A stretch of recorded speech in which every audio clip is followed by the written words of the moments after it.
शास्त्रों में शनिदेव को न्यायाधीश की उपाधि से जाना जाता है, जिनके पास हमारे सभी कर्मों का लेखा जोखा रहता है। वे हर व्यक्ति को उसके कर्मों का फल अवश्य देते हैं। धार्मिक परंपराओं में बताया गया है कि ज्येष्ठ मास की अमावस्या के दिन शनिदेव का जन्म हुआ था। आइए जानते हैं शनिदेव के जन्म की पौराणिक कथा और उनका महत्व।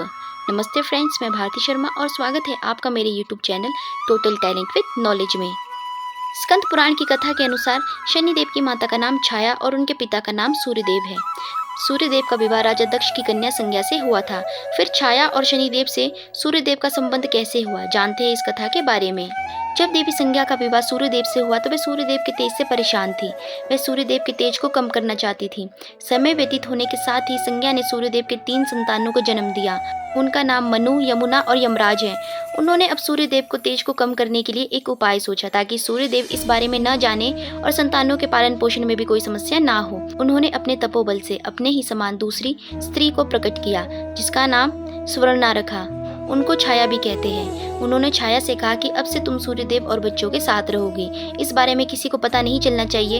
ये कहकर देवी संज्ञा अपने पिता दक्ष के घर गई, लेकिन उनके पिता उनके इस कार्य से नाराज हो गए और पुनः सूर्यलोक जाने को कहने लगे। देवी संज्ञा सूर्यलोक नहीं गई और वन में जाकर घोड़ी का रूप धारण करके तप करने लगी। उधर सूर्यलोक में छाया को सूर्यदेव के तेज से कोई समस्या नहीं थी। वह उनके साथ रहने लगी। छाया और सूर्यदेव से 2 संतानों का जन्म हुआ, जिसमें शनिदेव भद्रा है। कहा जाता है कि जब शनिदेव माँ छाया के गर्भ में थे तो उन्होंने भगवान शिव की कठोर तपस्या की थी, जिसके प्रभाव से शनिदेव का वर्ण काला हो गया। जब शनिदेव पैदा हुए तो सूर्यदेव को लगा कि काले रंग का पुत्र उनका नहीं हो सकता। उन्होंने छाया के चरित्र पर संदेह किया। माँ को अपमानित होता देखकर शनिदेव क्रोध से पिता सूर्यदेव की ओर देखने लगे। उनकी शक्ति से सूर्यदेव काले हो गए और कुष्ठ रोग हो गया। वहाँ से सूर्यदेव शंकर जी की शरण में गए, जहाँ उनको अपनी गलती का पता चला। जब सूर्यदेव ने क्षमा मांगी तो फिर उनका स्वरूप पहले जैसा हो गया। इस घटना के बाद से सूर्यदेव और शनिदेव में रिश्ते खराब हो गए। शनिदेव के जन्म के बाद पिता ने कभी उनके साथ पुत्रवत प्रेम प्रदर्शित नहीं किया। इस पर शनिदेव ने भगवान शिव की कठोर तपस्या कर उन्हें प्रसन्न किया। जब भगवान शिव ने उनसे वरदान मांगने को कहा तो शनिदेव ने कहा कि पिता सूर्य ने मेरी माता का अनादर कर उन्हें प्रताड़ित किया है। मेरी माता हमेशा अपमानित व पराजित होती रही, इसलिए आप मुझे सूर्य से अधिक शक्तिशाली व पूज्य होने का वरदान दे। तब भगवान आशुतोष ने वर दिया कि तुम 9 ग्रहों में श्रेष्ठ स्थान पाने के साथ ही सर्वोच्च न्यायाधीश व दंडाधिकारी रहोगे। साधारण मानव तो क्या, देवता, असुर, सिद्ध, विद्याधर, गंधर्व व नाग सभी तुमसे भयभीत होंगे। शनिदेव के बारे में एक और कथा प्रचलित है। ब्रह्म पुराण के अनुसार शनिदेव भगवान श्री कृष्ण के भक्त थे और शनिदेव जब विवाह योग्य हुए तो उनका विवाह चित्रथ नाम की एक कन्या के साथ हुआ। वैसे तो शनिदेव की पत्नी सती साध्वी और परम तेजस्विनी थी, लेकिन हमेशा शनिदेव कृष्ण भक्ति में लीन रहते थे और पत्नी को भूला बैठे थे। एक रात ऋतु स्नान कर संतान प्राप्ति की इच्छा के लिए शनि के पास गए, लेकिन शनिदेव हमेशा की तरह भक्ति में लीन थे। वो प्रतीक्षा कर करके थक गई और उनका ऋतुकाल बेकार हो गया। क्रोध में आकर उन्होंने शनिदेव को श्राप दे दिया कि उनकी दृष्टि जिस पर भी पड़ेगी वो नष्ट हो जाएगा। ध्यान टूटने पर शनिदेव ने पत्नी को मनाने का प्रयत्न किया, लेकिन श्राप वापस नहीं लिया जा सकता था। इसलिए उस दिन के बाद से शनिदेव किसी पर भी दृष्टि डालने से बचते हैं। शनिदेव के बारे में कहा जाता है कि वह हनुमान भक्तों को परेशान नहीं करते। यही कारण है कि शनि की दृष्टि से बचने के लिए हनुमान जी की पूजा करने की सलाह दी जाती है। एक पुरानी कथा के अनुसार शनिदेव ने हनुमान जी को वचन दिया हुआ है कि वे उनके भक्तों को कभी परेशान नहीं करेंगे। आइए जानते हैं हम इस कथा के बारे में। एक बार शनिदेव को अपनी शक्ति पर अपार घमंड हो गया। शनिदेव को लगने लगा कि उनसे शक्तिशाली कोई भी नहीं है। उनकी दृष्टि मात्र से ही व्यक्ति के जीवन में उथल पुथल शुरू हो जाती है। शनिदेव इसी मत में चूर होकर ऐसे स्थान पर पहुंचे जहां पर हनुमान जी अपने प्रभु श्री राम की साधना में लीन थे। भगवान श्री राम की भक्ति में डूबे हनुमान जी को देखकर शनिदेव ने उन पर अपनी वक्र दृष्टि डाली, लेकिन कोई प्रभाव नहीं हुआ। इससे क्रोधित होकर शनिदेव ने हनुमान जी को ललकारते हुए कहा कि हे वानर, देख कौन सामने आया है। हनुमान जी ने शनिदेव पर कोई ध्यान नहीं दिया और अपनी भक्ति में लीन रहे। शनिदेव ने सभी प्रयास किए, लेकिन हनुमान जी पर कोई प्रभाव नहीं पड़ा तो शनिदेव को क्रोध 7वें आसमान पर पहुंच गया। तनाव और गुस्से में आकर शनिदेव ने एक बार फिर प्रयास किया और कहा, हे वानर, आंखें खोल, मैं शनिदेव तुम्हारी सुख शांति को नष्ट करने आया हूँ। इस संसार में ऐसा कोई नहीं है जो मेरा सामना कर सके।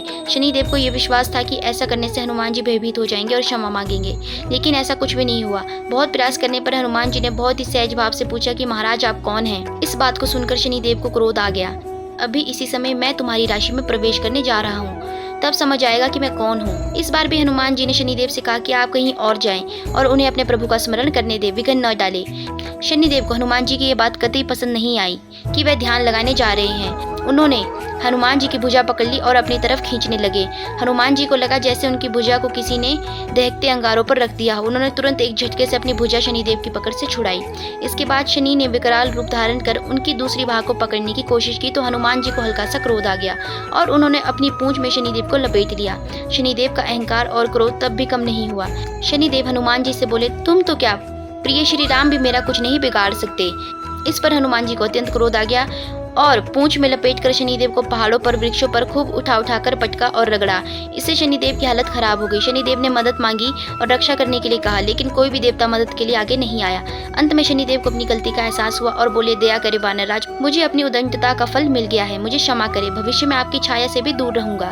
तब हनुमान जी बोले, मेरी छाया ही नहीं, मेरे भक्तों की छाया से भी दूर रहने का वचन देना होगा। शनिदेव ने हनुमान जी को ऐसा ही वचन दिया, इसलिए शनिदेव हनुमान भक्तों को परेशान नहीं करते हैं। शनिदेव को बहुत चोट आई थी। इस चोट से राहत पाने के लिए उन्होंने सरसों का तेल लगाया, इसलिए शनिदेव की मूर्ति पर सरसों का तेल चढ़ाया जाता है। एक कथा अनुसार लंकापति रावण ने अपनी अपार शक्ति से न केवल देवताओं का राज्य छीन लिया बल्कि उसने सभी ग्रहों को भी कैद कर लिया था। जब मेघनाथ का जन्म होने वाला था तब रावण ने सभी ग्रहों को उनकी उच्च राशि में स्थापित होने का आदेश दिया।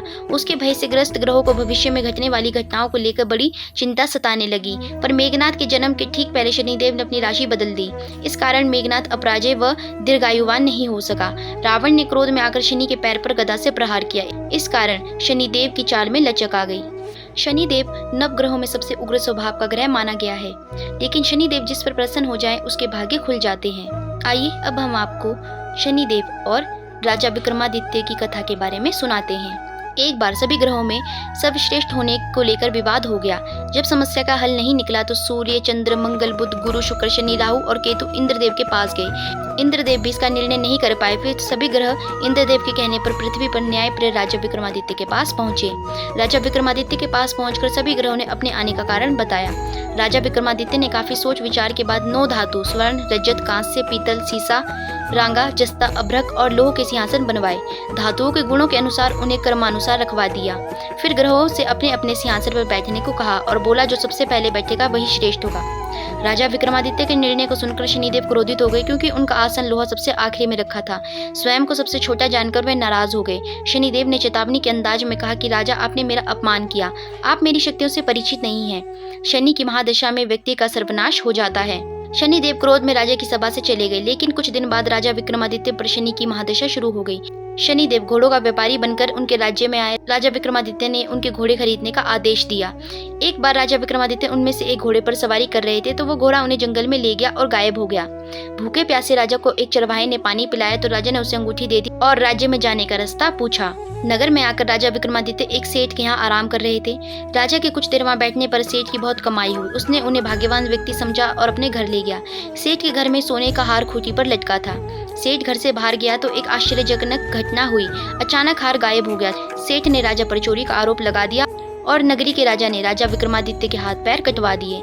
एक तेली को राजा विक्रमादित्य की दशा पर दया आ गई। इसके बाद राजा विक्रमादित्य पर शनि की महादशा खत्म हो गई थी। वर्षा ऋतु में वे मल्हार गा रहे थे। उस राज्य की राजकुमारी मनभावनी ने राजा के मेघ मल्हार सुनकर मोहित हो गई और उनसे विवाह करने के लिए जिद करने लगी। राज्य के राजा ने बेटी का विवाह राजा विक्रमादित्य से करवा दिया। वे दोनों तेली के घर में रहने लगे। एक रात शनिदेव ने राजा विक्रमादित्य को स्वप्न में दर्शन दिए और कहा कि तुमने मुझे छोटा कहने का परिणाम देख लिया। तब राजा विक्रमादित्य ने शनिदेव से क्षमा मांगी और कहा कि उनके जैसा दुख किसी को न दे। शनिदेव ने कहा कि जो उनकी कथा का श्रवण करेगा और व्रत रखेगा उसे शनि दशा में कोई भी दुख नहीं होगा। शनिदेव ने राजा विक्रमादित्य के हाथ पैर वापस कर दिए। शनिदेव के चमत्कार से सेठ का हार भी वापस अपनी जगह पर लौट आया। सेठ को सारी बात का पता चला तो उसने अपनी बेटी श्री कंवरी का विवाह राजा विक्रमादित्य से कर दिया। राजा विक्रमादित्य अपनी 2 पत्नियां मनभावनी एवं श्री कंवरी के साथ अपने राज्य लौट आए। राजा विक्रमादित्य पूरे राज्य में घोषणा की कि शनिदेव ही सब ग्रहों में श्रेष्ठ है। शनिवार को शनिदेव की पूजा कथा और व्रत वालों पर वह प्रसन्न होते हैं। तो दोस्तों, आशा करती हूँ कि आज की वीडियो में दी गई जानकारी आपको पसंद आई होगी और अगर आपको वीडियो पसंद आई होगी तो वीडियो को लाइक करके चैनल को सब्सक्राइब करके बेल आइकन को प्रेस कर दीजिएगा। धन्यवाद।